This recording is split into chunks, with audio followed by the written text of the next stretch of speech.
Good morning, everyone, and welcome.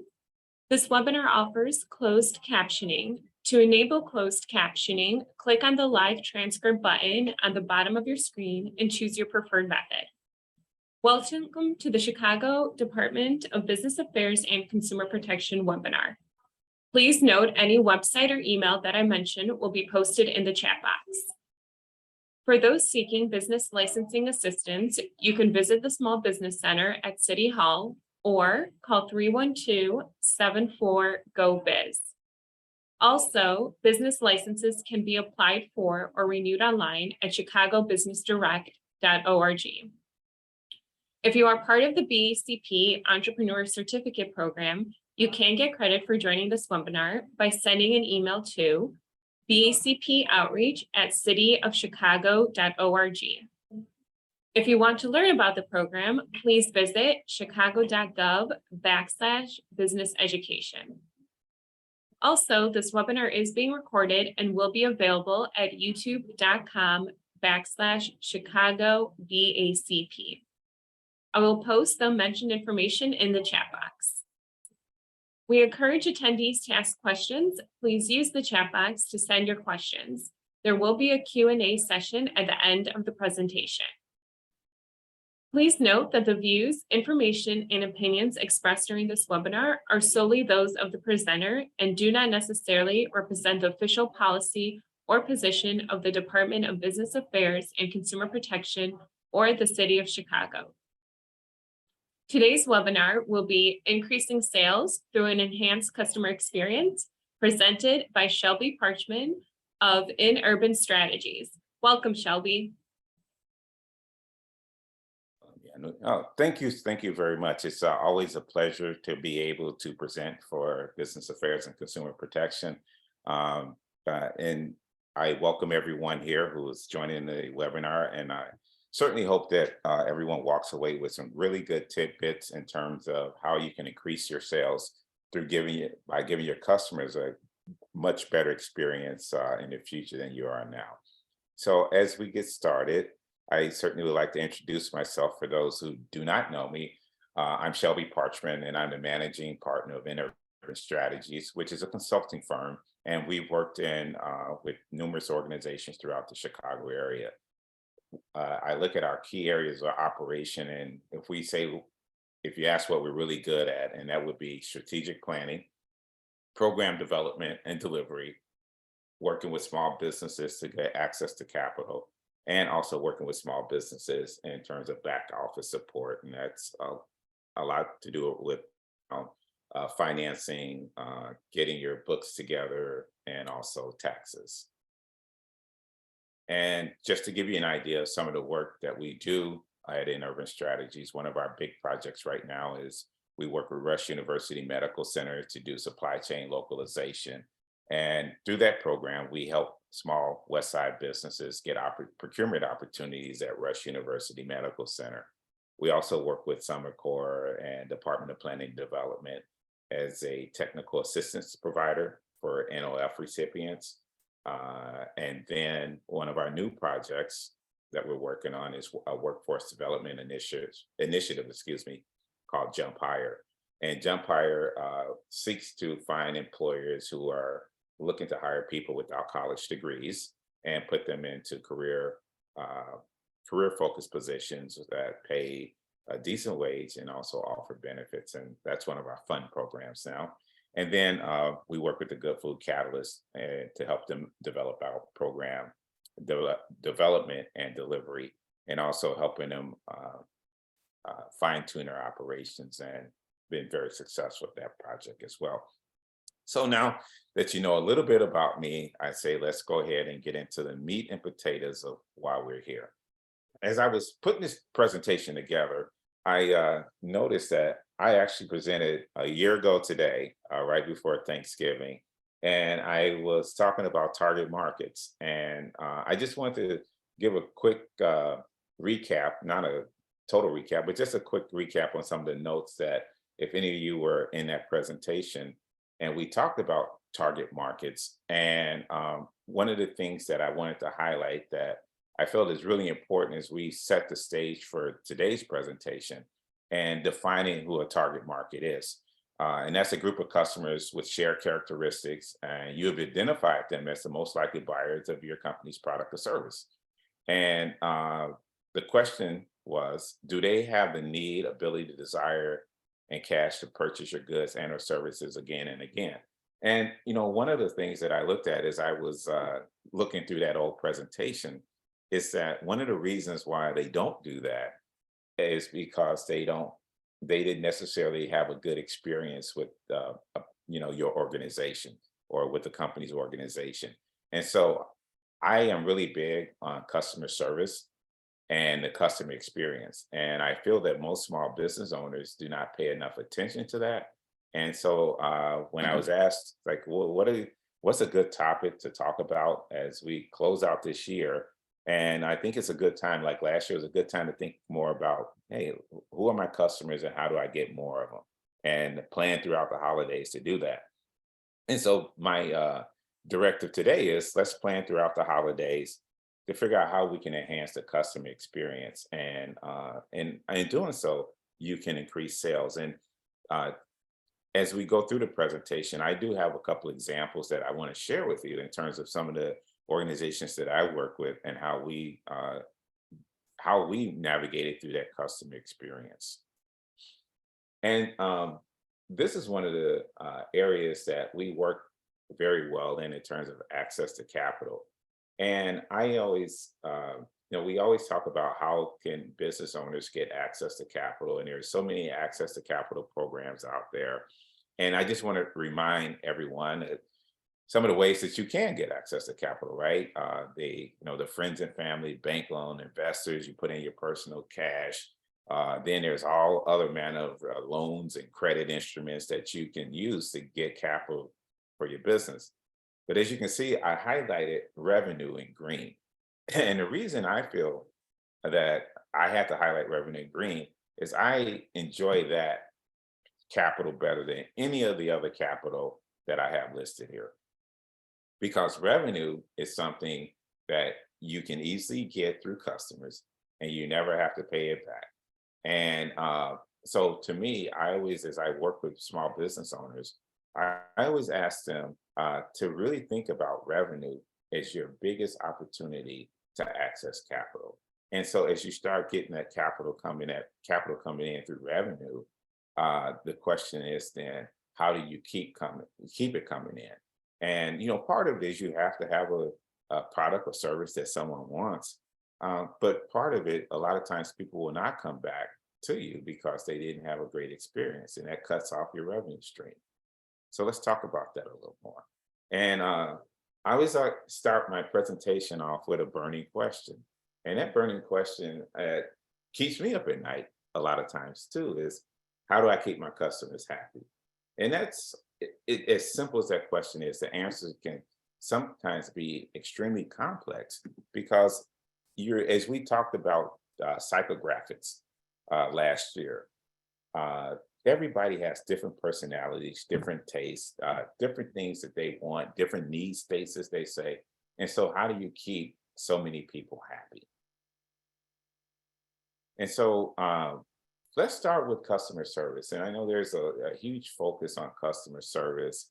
And I know when I think about customer service, it's really, to me, about advocating for your customer, right? Before, during, and after the purchase of the product or service, right? But I think that customer service nomenclature is just kind of misleading because I don't think it's really all inclusive of what you should be doing in your business for your customers. And I know it's like somebody calls, hey, I didn't like the product, let me replace it. Yeah, that's simple customer service, right? But I think for me, as we look at it, and I work with businesses, and as I operate the businesses that I own, we like to take that customer service concept to a much higher level. And what we do, we call it customer experience, right? And so that's where we say there's more, right? It's more to it. So customer experience is all the ways a customer interacts with your company, how they perceive those interactions, right? So we get back and say, the customer, he or she called, we gave them a response, we gave them an answer, they're happy, let's move on. But really the experience to me starts before that customer even purchases the first product or service from you. And so it's the complete interaction. And I'm going to show you in one instance where there was an interaction with a customer. The customer didn't become at this point is not our customer, but the interactions gave us an opportunity to have that customer in the future, even when things didn't go as well as the customer wanted or as well as we wanted. So really think about how the customer perceives your business. And when I give presentations, I talk about this as well, in that most of the businesses that I operate or I'm a part of, we don't even have a huge social media presence or a strong web presence. And because most of our business comes from word of mouth. And the reason it comes from word of mouth is because our customers get such a great experience that they want to tell other people about it. And so that takes away a huge need for us to spend dollars on marketing. And we do some just to keep our name out there, but we don't really rely on marketing itself to increase our sales. We rely on giving our customers a great experience. So when they are satisfied, they tell others about it. And that to me is a great way to grow your business. And so we'll talk about some of these forces of the customer experience and how you can use them in your business. And once again, as we go through it, if you have some questions, please put them in the chat box and I'll jump to them at the end.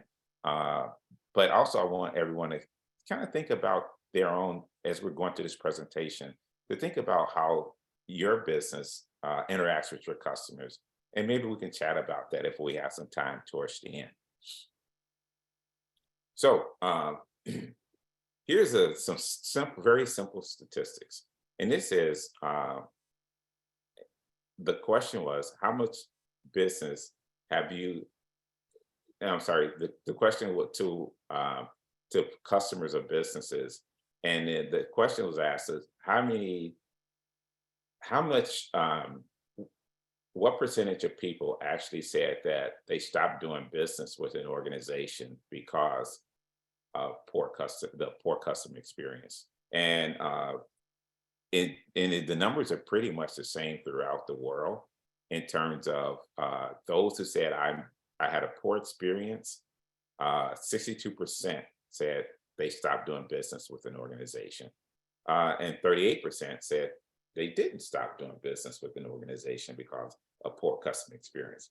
But I would say that I don't want to be that business where those 62% says, hey, I just don't want to do business with them anymore. And I've seen that happen so many times. And each business has to really think about how they're giving a customer experience, because you don't always see those customers leaving. They just stop buying from you. And then you wake up and say, whoa, why are my sales low? And what happened to those customers? And the chances are they didn't have a good experience. They didn't tell you about it and they moved on. And in many instances, they didn't have a good experience. They didn't tell you about it, but they told others about it. And I'll give you a quick example for myself. I would take my car to the car dealership here in my hometown, Naperville, and their service department was really, really great. And then they sold the business to someone else, and the service department was just absolutely horrible. It went from me being able to go online, schedule an appointment, schedule a loaner car, and take my car in and get great experience in and out quickly, to I go online, I try to schedule an appointment. They say, well, you put in a time that you like to come in, and we'll send you an email and set it up. I put in the time, wait for the email, it never comes. So I call the dealership and I say, hey, I'm trying to set up an appointment. And they say, oh, well, our system isn't working. We'll call you back and you can set up an appointment. They never call me back. So what did I do? I just stopped using the dealership. And the other thing I did, though, I had put a really great review on Google for the service department. And then I went back and I changed my review. And I said, hey, after the dealership changed to new ownership, the service department was absolutely horrible. They wouldn't answer the phone. They wouldn't call you back. And then they start charging extra fees just to look at your car. So these are the types of things that in any business, you can lose a lot of opportunities because the experience changes. So here's an example where there was a great experience, kept going back, to there was one bad experience, and then I'm saying I'm not going again, but I'm also going to tell others. And that's usually what happens.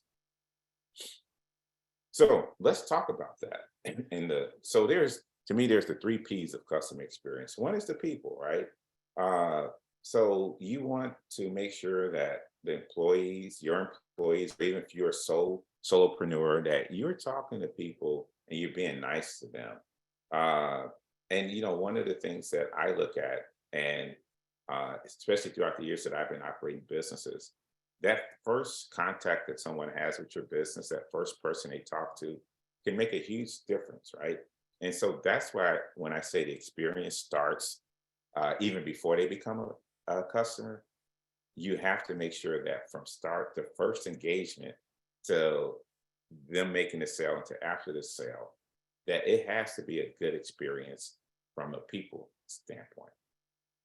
Then, secondly, processes. And to me, a lot of businesses don't have good processes in place.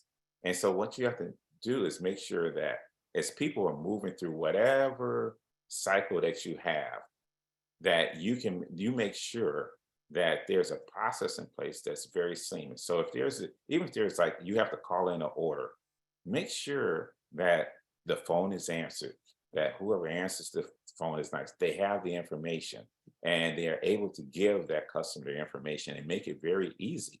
And I even say, and I jokingly tell people, but it's true. In my business, when it comes to even paying, it's easy to pay me. And there are so many businesses that I dealt with that the payment process is just, it's horrendous. And so if you're making it very difficult for people to pay you, it's difficult for them to want to do business with you. And that's the way I look at it. If I have to go jump through hoops to send you money, then I don't necessarily want to do business with you. I'm going to find someone who I can have a simplified payment process with. And so I always tell people, PayPal is cool, get Zelle, figure out how you can do wire transfers. Do you take credit cards? Just make that process. So every process is very easy for the customer because then they're much more willing to come back. So, and then the product, a lot of times what I see in businesses is that people have the same product, and it's over and over again. It's like, I want to repeat, but you really have to think about as you develop out products and you develop out even services, that make sure everything is intuitive. Like if you're selling a product, I shouldn't have to really think hard about how do I use that product to solve my problem. It should be very obvious. And even if you're coming in and saying, hey, I have an issue, it should, and you're a service business and I have an issue, and you come in and say, you give me all this technical jargon about how you're going to solve my issue, then I'm lost, and I may not want to do business with you. So even on the technical side, if you have a service, make sure your customers clearly understand the service, clearly understand the process that you're going to go through. Now, for me, I say some companies do it to a fault because I'm like, I don't need all that information. So you always have to strike that balance. But there are a lot of instances where I see where people do it really well, and they tell you, okay, here's the next step. This is what we're going to do next, and this is why we're going to do it. And so make sure that you think about that as you as you develop out your products and your services, and you're thinking about how do you enhance that customer experience with your product or service, because that's really, really important. And then I had talked about this earlier, and so I want to just jump back to it and talk about psychographics. And so psychographics, I always tell people that psychographics these days are much more important than demographics.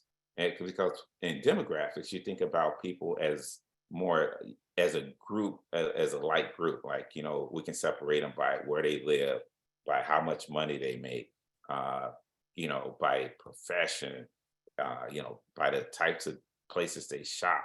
And that's important, but it's not as important as psychographics. So I know when I tell people, like, who ask people, who's your target market? And they start rattling off, single female woman aged 18 to 35, blah, blah, blah, blah, blah, blah, blah, blah, blah. And I was like, yeah, that's boring. And when you start thinking about the way communication goes and the way the world works now, with everybody being in different social media groups and chats, what you really have to think about now is what characteristics of people make them similar. So it's not necessarily age group, it's not necessarily a race, it's not necessarily college educated or not, but think about people more with personalities, right? And what their attitudes are. And but also, as you think about these, this kind of gives you a good insight into what experiences they are expecting, right? And so for me, if I go into an upscale car dealership, I want an upscale experience. And I even put on in my review is that, basically here's an Audi dealership that I think, in no shade to the Buick owners, but I said I feel like I'm going to a Buick dealership to get my car service. And so I look at it and say, if I'm going to an upscale car dealership, then I should get upscale service. And so that's what the personalities come in, right? And so with values, interests, hobbies, and all of these things, as you start putting them together and saying, okay, if my customers have this unique set of psychographics, then it's easier for me to tailor that experience around that. And we'll talk about that a little later too. But I think it's really important as you start thinking about how you enhance your customer experience, that these things are included, these psychographic qualities are included in that thought process. But behavior, and I guess I fall under that one because if I buy a luxury brand, I do want, and I'm sure all of us, if we are go out and buy something at a luxury store, we definitely want that to symbolize that it's something of luxury and high quality. So let's talk a little bit about the journey. And so to me, the customer experience journey starts with the client, right? Or the customer. And then you look at it and say, and ask yourself, where do the opportunities lie for me to get this customer, to keep this customer, and to make sure that everything I do with this customer is a great experience?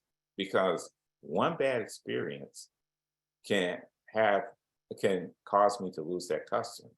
And so one of the things that I tell business owners to always think about is there a lot of competition out there waiting to steal your customer, just waiting for you to make that mistake, and they're going to snatch your customer. The use of technology when appropriate and when necessary and when needed, incorporate technology into all the things that you do. And not saying that you have to be high tech, but if there are ways that you can incorporate any type of technology into your business, do so, because that makes life easier for everyone. And then look at training. Not only, and a lot of times, and especially for those businesses who have employees, but the problem that I have with solo entrepreneurs is that a lot of times, they don't think about themselves as an employee of the business. They think of themselves as a business owner, right? But as you're the business owner, but you're also the employee. And so you cannot always face and treat your business like you're the business owner or have that I am the business owner mentality. You also have to look at your business and say, I'm also the employee. I'm the only employee. And so as that only employee, you do have a responsibility to make sure that your customers are satisfied from more of an employee standpoint. So get yourself some training and think about how can you better enhance the customer experience? And then for larger organizations, there tend to be silos, and I noticed this in one of my clients. And matter of fact, we had even a second consulting firm come in, and we looked at the whole experience of the business. And one of the things that we looked at and did and noticed that everything was siloed off. So you have three departments, all of them had a relationship to each other in terms of customers and sales, but no department was talking to each other. None of the departments were talking to each other.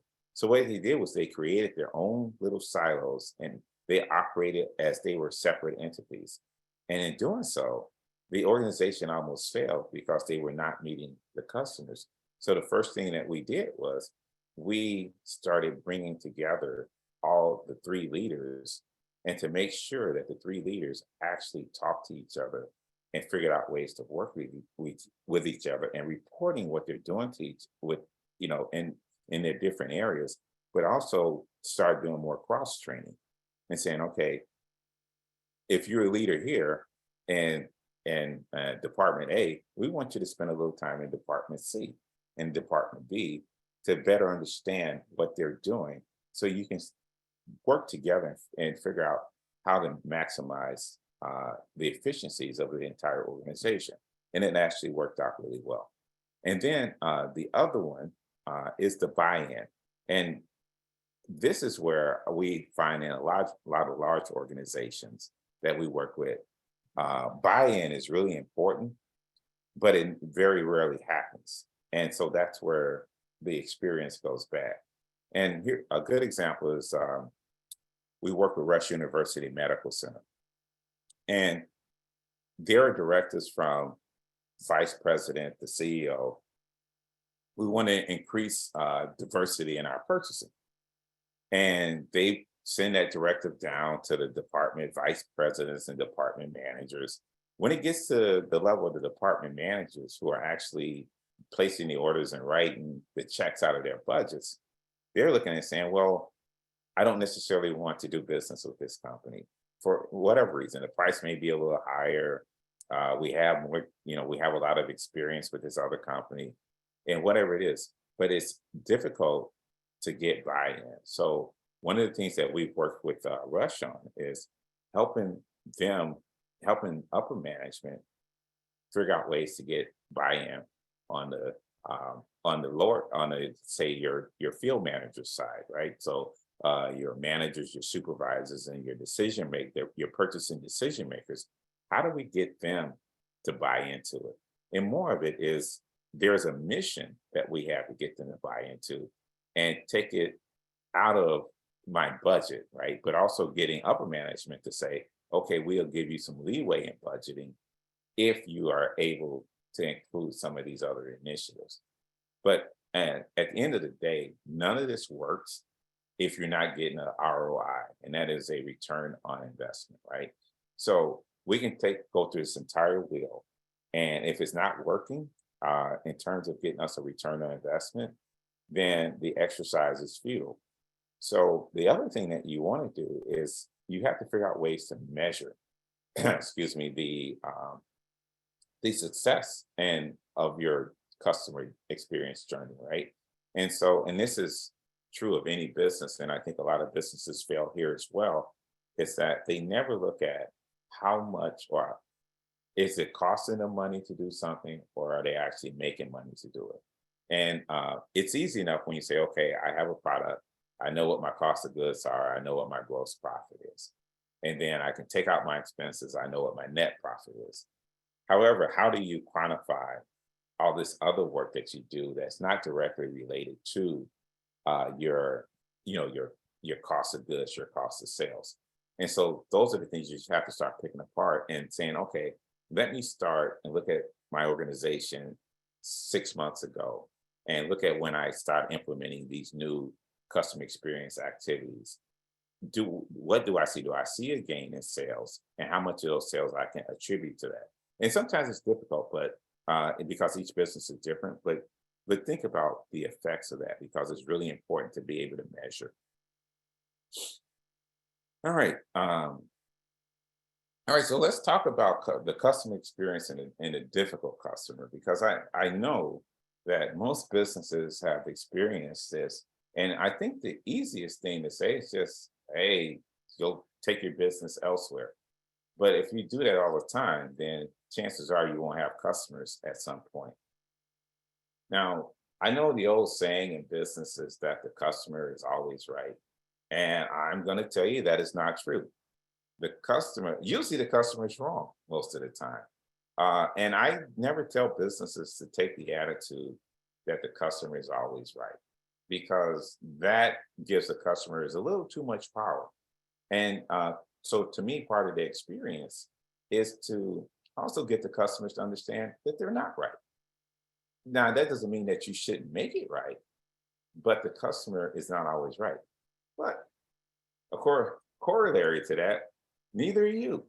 And so I see a lot of times business owners, especially on social media, I follow a lot of businesses, and the stuff that they post about how they treated their customers, and then they post it on social media, and I was like, my goodness, how do you stay in business acting like that? And so, and I read the stories, and it's like, wow, that person's the business owner is wrong. And so it's not about this customer service and customer experience journey. It's not about being right or being wrong, and who's right and who's wrong. It's about making it right. And so whether you're wrong or whether they're wrong, whether you're right or they're right, you have to make it right. And this is not the way you make it right, right? And this is what I see a lot of times. It's like and I actually experience that sometimes. It's like you just want to just go through that screen and say, hey, listen to me. But certainly that is not the best customer experience, right? But part of it is I know as a business owner, customers get me upset. As a customer, I get upset at business owners. But we part of it is the business owner always has the onus to make it right. The customer doesn't. All right. So how do you handle a difficult customer? And first of all, you don't let your emotions get involved. And to me, that is where most people make the mistake. They first get so emotional about it. I got offended. They shouldn't have said that to me. How dare they treat me? I'm a business owner. How dare they treat me like that? Right? Because I own this business. But it's really important not to get emotional.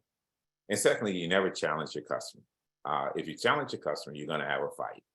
And you shouldn't want to have a fight.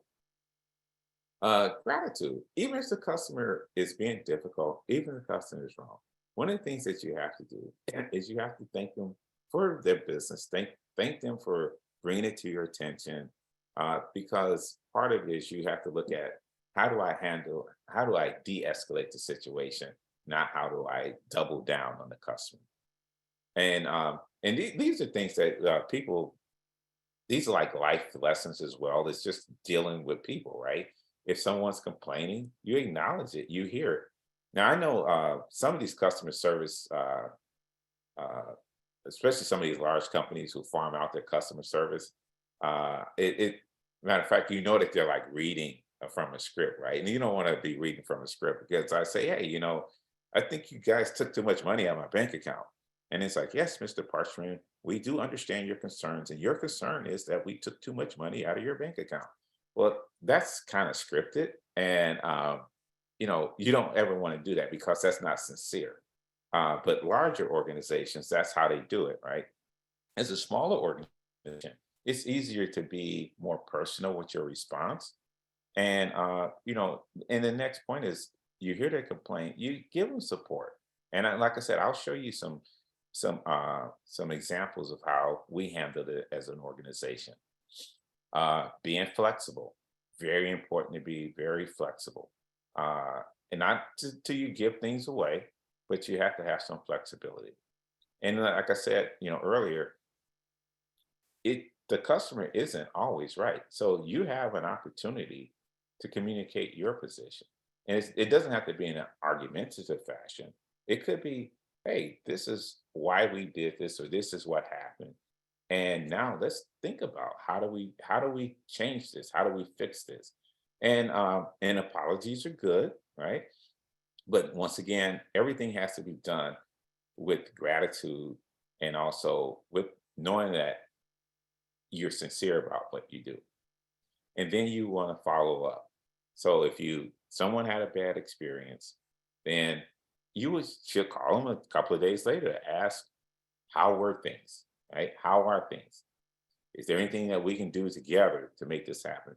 Make it like you're working together with the customer. And then some points you just have to move on, right? You make it good and you move on. So there have been many times that I have told uh, some of my customers that you are no longer a customer of ours.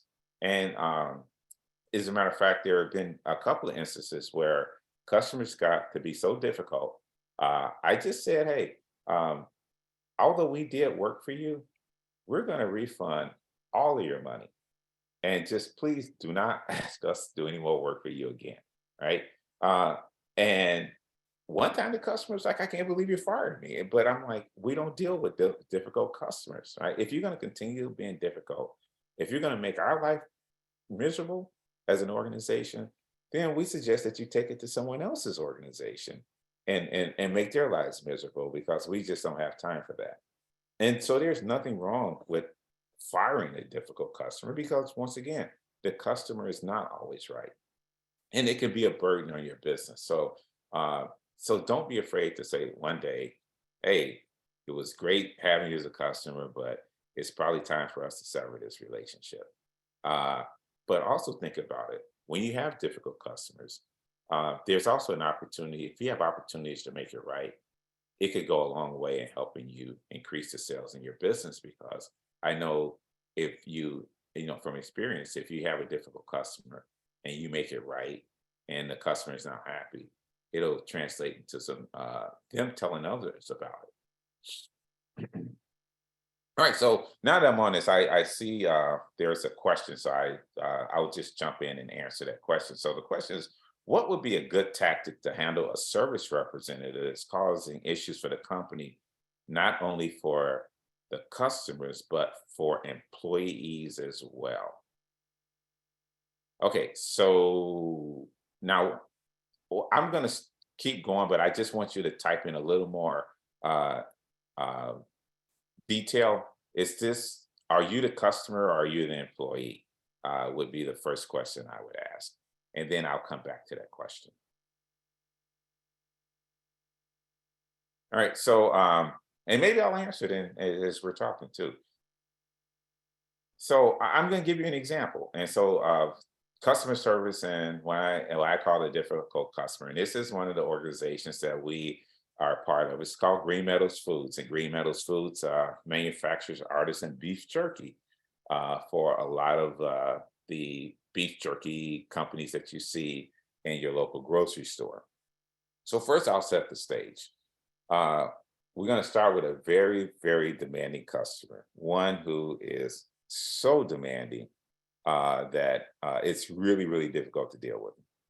And then, and this is as we took over the business earlier this year, we had a highly incompetent production team.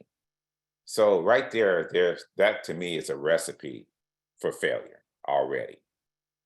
And then we throw in equipment that's not performing. Now all of a sudden it's just like the triple whammy. And then that difficult customer comes on site for production runs. And we allow that because if we're making your stuff, we want to make sure that you know how your stuff is being made and that um, you actually have some input into how the process is run. And then I jokingly say add a can of gasoline and a torch because that's basically when you look at all of the four things above, that's basically what happened. I mean, it was one big, you know, fire, and not a figurative fire, not a literal one. So the production run failed miserably, and the customer lost $30,000 in raw materials. Needless to say, the customer is extremely upset at this point, right? And they also missed their shipping deadline to Costco, even worse. And so, as an organization, that puts us in a very bad light. So, let's talk a little bit about resolution. If you look at how we set the stage, I think any customer would have just left and said, okay, I'm done. I'll never do business with you again. But I got involved and I said, how do we resolve this issue? Well, first of all, needless to say, the customer is extremely irate, right? Mad. And they were calling me day and night. I literally, at 9 o'clock at night, I'm getting calls, my stuff is late, my stuff is messed up. And I was like, yes, I understand, I'm sorry. The usual stuff that I talked about. And many times that customer kept me on the call for an hour. And I stayed on the call and I listened. And I was like, yes, I understand. Yes, I understand. I'm sorry. Okay. Yeah. Okay. We're going to make it right. And the customer was right. But I don't necessarily think that, I don't think he was right about his issue, but I don't think he was right about how he did it. Now, true to customer experience, right? The customer was right, but that doesn't all say that I also have to accept all his calls. So I accepted most of his calls because I also wanted to make sure that he understood that there's two sides to this. And so you have to manage those expectations as well. But when I had an hour to listen, I actually answered the call and I listened and I acknowledged, right? And I apologized. And there was no buts. I apologized. I said, we were wrong. And then I refunded the customer's money. And the customer was actually pretty happy about that. And so the question is, how do you think, based on all this, how do you think the story ended? Right. And so here it's like you more than likely you would lose a customer and the customer would not come back. So here's how the story ended. The customer found another manufacturer who has the confidence to make his products. Because at the time, the organization, Green Metals Foods, did not have the confidence to make it. It does now, but it didn't then. But he also promised to return when we had the systems in place to properly make his product. Now, why did he do that? He did that because he had even though the experience, the immediate experience was bad in terms that he lost, the overall experience for him worked out well because he knows that if there is an issue, somebody's going to listen to him complain for an hour, but also someone's going to make it right. And that's the most important part. So what did we do on our end? We discovered flaws in our manufacturing and leadership, right? That was eye-opening for us because we didn't know those flaws were there. And so we did make some significant changes in personnel and equipment. A lot of people got fired that day. But that's part of it. So you go back to the customer and say, yeah, we changed that. We fixed it and we're good. And so to me, any story that even starts off bad should have an happy ending. And so for us, we got the best outcome that we could have ever expected on that. Back to the question.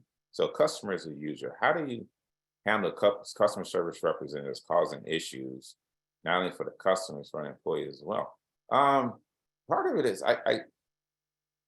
you have to go up the chain of command. And once again, if there's not a commitment to the customer experience and customer service, you'll never get it. As I talked about it before, you have to have buy-in from all levels of leadership. And if you're not getting that, and then you're not going to ever get that. So to me, as a customer, you also have to be willing to switch who you're working with. Just like in this story, they could not get what they needed. The customer could not get what he needed, and he went somewhere else. And I'm okay with that because I would rather a customer go somewhere else and get what they need as opposed to continue trying to do something that's not working. And so, just as well as I say, a business owner can fire a customer, you shouldn't have to beg for a good experience, right? And if a company is not trying to give a good experience, then it's probably time to do business somewhere else. And I hope that answers the question. If it doesn't, just please give me a little more detail and I'll jump back to it. So I talked about Apple in my presentation a year ago as well, but I also want to come because Apple is one of those companies who really pride themselves on the customer service and customer experience. And so did a little research. they branding strategy focus on the emotions, right? And we talked about that early in the presentation where uh, people, when you start looking at people and how they react to stuff and emotionally, it's easy to get them to buy into what you're doing. And so, they have their brand has a personality, power to the people through technology. And then, we talked about this too. There are some instances where, uh, you have customer service representatives sounding more robotic because they're reading a script, whereas Apple looks at it about being humanistic and having this heartfelt connection with their customers. And I even, we can think about that.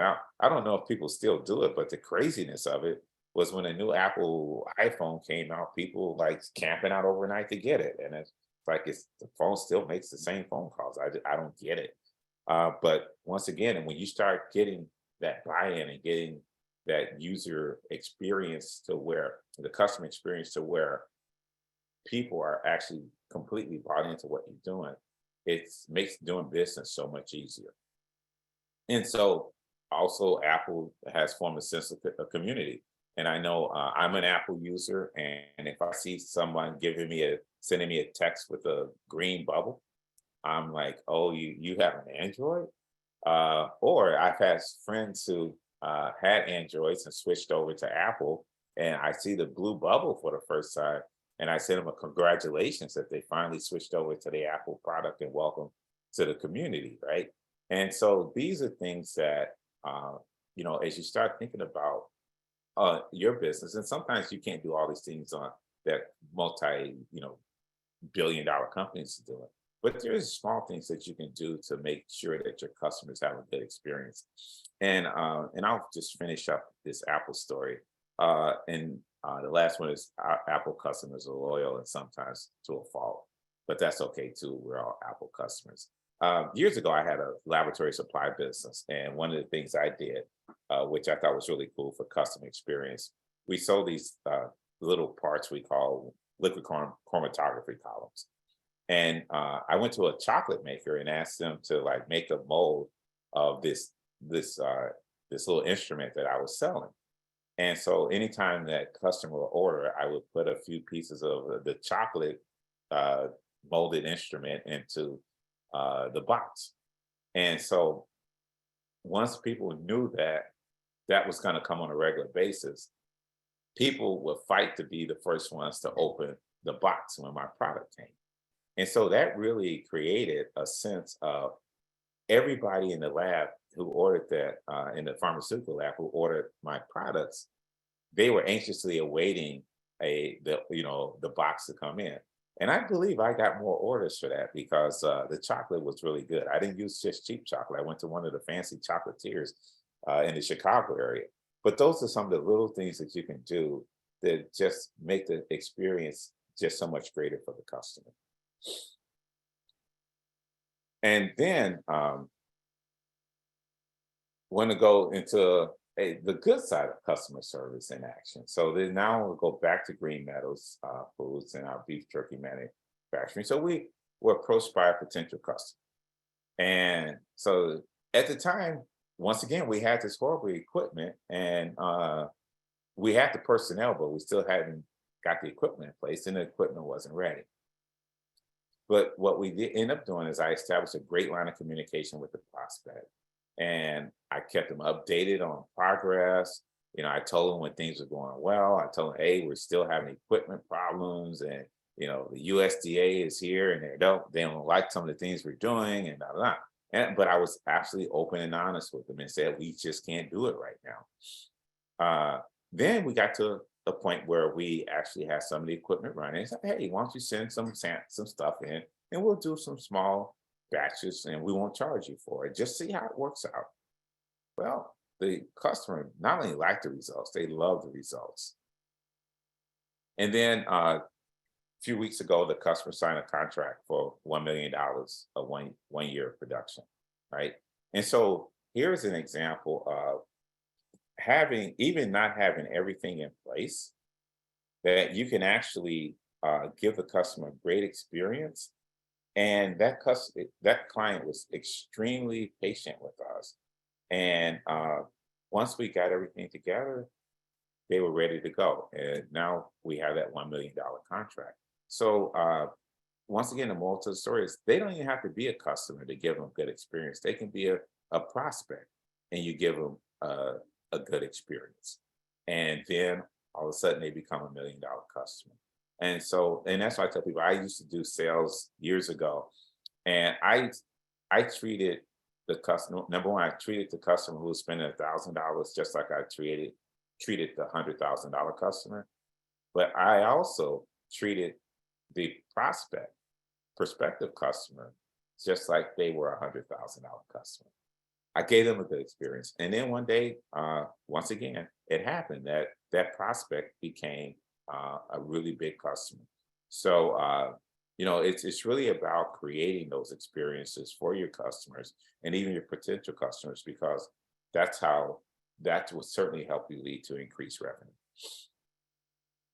All right. So I asked a question of folks as well as just really think about this. And this is the question that I'm going to pose to the listening audience. And, maybe someone can type in the chat box how they feel that they can improve and measure their customer experience based on some of the things that they heard. And then, so we're going to start coming to a close. But one of the things I want everyone to do, and this will be available on YouTube. So if uh, you don't get this link, I want you to really just check out this link from Starbucks. Now, Starbucks is actually another company who is really, really big on the customer experience. And I'll cheat a little bit just in terms of what Starbucks has done in terms of the customer experience. So everybody knows that you go into Starbucks, number one, at least for me, the coffee is actually quite horrible, but that's just my personal opinion. But Starbucks has created a wonderful experience where people want to come to Starbucks and they actually want to buy the coffee and all the other things that sell along with it. But Starbucks is really big on the barista experience and the grinding the coffee, the churning, the smells, and things like that. And one day they introduced like these fresh breakfast sandwiches, and they discovered that the smell of the sandwiches was actually overpowering the smell of the coffee. And there's like, and they felt based on their measurements, it reduced the customer experience. And they actually went to like pre-made sandwiches so the smells wouldn't compete. And so you think about it, those are subtle little things that companies notice and recognize, and they make those changes. And sometimes you don't get it right, and in most instances, even large companies, they don't always get it right. But what they do is they study and they understand what they did wrong, and they immediately change it. And so and we know the big fiasco years ago when Coca-Cola decided to change their formula, and it was a huge misstep. But they went back and recognized their mistakes and they changed it. So as a small business owner, I do challenge you to pay more attention to what you're doing and how that customer experience is affecting your sales and how it's affecting how you interact with customers and how they interact with you, as well as their desire to want to go out and tell others about you. And so I hope this presentation was helpful. And now I'm going to jump into the chat box. So I'm hearing, what I'm seeing is the chat box is disabled. So everybody's in the Q&A section. So are there any questions or comments? It seems like the chat box is disabled, but the Q&A box is actually working. So if there are any questions, comments that someone would like to make, certainly feel free to jump them, put them into the Q&A box.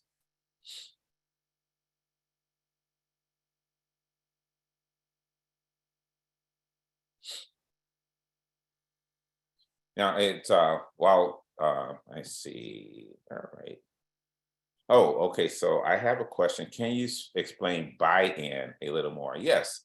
Um, and we can look at it from a business standpoint, and we can also just simplify it into more of say a personal standpoint. Um, but let me think about it. Let me just use an example in my consulting business. I think this will be a great example. And so, because people come to me and say, "Hey, you guys are doing really well. I'd love to work for you." And I say, "You don't want to work for me." And it's like, "Why not?" And I'm completely honest. I said, "So, uh, we're an organization. All my staff members, we understand that our job never ends. We're basically on call 24/7, right?" And I said, it's very difficult, and all very passionate about the work that we do. And so if you come to work for us, then you have to buy into that, right? You have to buy into that. I can send you a email at 9 o'clock at night and expect you to answer, right? I can send you an email at 5 in the morning, expect you to think about answering it when you get up. Or you'll be up at 5 in the morning sending me an email because you're just as passionate about the work that we do as I am, or you'll work on weekends. Now, there's some trade-offs there because the other thing is that we don't have sick days, vacation days, and all that other stuff. You can take off anytime you want to take off. So there is a trade-off. But in order to have that trade-off, anyone who works for me has to buy into the fact that there's a certain culture that we have, and that if you're not willing to buy into that, then you shouldn't work for us because you're not going to last long. And so it's important that anyone who you're working with, whatever your corporate culture is, whatever your customer service culture is, they have to buy into it as well. And that just means that they accept the parameters, and they're going to, in their jobs, they're going to make sure that they show that they're about the same things that you're about. So that's what I talked about in like Rush University, when you have vice presidents and CEOs saying this is what we want to do. But when you get down to the manager level, they're saying like, that's not what I really want to do. And they don't do it. And they don't necessarily get in trouble for it. So that's really why they don't do it. But they haven't bought into that what Rush calls their anchor mission theory and their anchor mission objectives. And so if your staff isn't buying into it, chances are it's not going to work. All right. Good morning. I didn't see it. I'm interested in conversion regarding technical assistance with the NOF process. Uh, yes, so I can throw it. I think the chat box is disabled. But if you are NOF, you can just ask for InUrban strategies to Ruben or someone. He can give you our information, or you can send a email to info@inurbanstrategies.com. So I hope that helps. And we certainly will be happy to help you with your NOF project. All right. And my question is about the difficult customer. Is there a time frame that you suggest before deciding to move on? That's a good question. It really depends on the customer and the level of difficulty, right? So, I don't try to put time frames on things. I just look at it and say, how easy or difficult is the resolution? And the more difficult the resolution is, the quicker I am to say, well, maybe it's time to move on. But we also look at it and say, what does this really mean to your business? So if it's a really difficult customer, but it's a really good customer, I may try a little harder before I move on. And even then it may not work. But I think what you have to do is not, in those instances, not have a blanket, hey, 2 days of dealing with you and I'm done. It's more about, are you making progress with that customer? And if you're making progress, then keep it going. I mean, nobody wants to fire a customer. It only when having a customer and trying to satisfy that customer starts costing you money, do I suggest firing that customer or moving on from that customer. But I always suggest that do your best to get the customer satisfied. And if it doesn't work, then you have to make the decision on whether or not it's worth keeping the customer. That is correct, Ms. Williams or Mr. Williams. All right. Are there any? I see something in the chat box. Okay, thank you. I think the chat box open now. All right. Are there any other questions before we sign off today? So one of the things that I do want to say before I leave, I first want to wish everyone a very safe and happy Thanksgiving.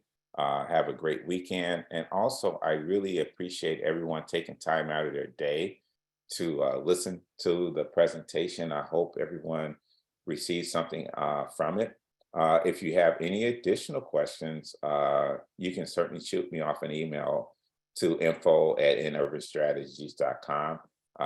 More than happy to help you in any way we can and answer any additional questions that you may have. And I really appreciate having the opportunity to speak to everyone. And my organization is really, really focused and passionate about helping small business owners. And in many instances, we consider ourselves more of a social enterprise. And so we try to help as much as we can without adding any fee to the customers, to our small business partners. So once again, if there are any questions, quick questions that I can answer for you, someone from my team can answer for you, feel free to shoot us over an email. Thanks. I thank everyone for coming, and once again, have a wonderful weekend. Thank you so much for today's presentation. If you would like to receive credit for today's webinar, please send an email to bacpoutreach@cityofchicago.org. Again, that is bacpoutreach@cityofchicago.org to receive webinar credit. To find out about our upcoming webinars, please visit chicago.gov/business education. Again, that's chicago.gov/business education. Thank you so much. Enjoy your weekend, enjoy your holiday, and stay warm.